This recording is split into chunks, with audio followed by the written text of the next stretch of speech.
Climate change and paid domestic violence leave will be top of the agenda for the Albanese government when Parliament returns next week. Let's go live to our political reporter, Andrea Crothers.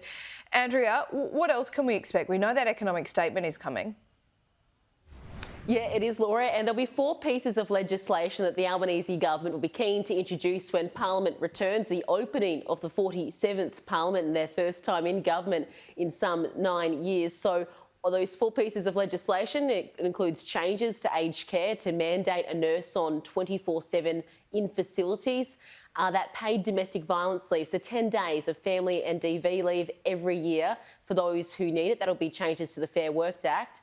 The setting up of a statutory body called Jobs and Skills Australia, which will advise on Australia's workforce. But the most controversial one, that will be that climate change bill. Labor seeking to enshrine 43% emissions reduction by 2030 target in law. It says it has a mandate. It will get this through the lower house, but it's the Senate where it will really face some trouble. Labor only has 26 of those 76 seats in the Senate. The Greens, they hold 12, the number that they need to get this over the line. They've previously described this as a weak target, but they are open to negotiating with the government on that. The Prime Minister was on radio a short time ago where he said that he'd hoped that the Greens had perhaps softened their hardline approach to this.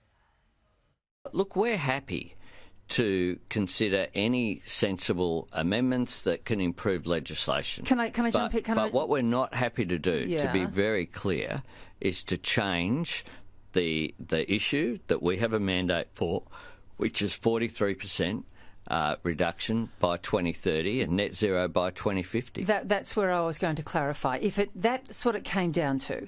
If you could get the Greens' support, if you just lifted that emissions reduction target by a touch, are you open to that at all? No.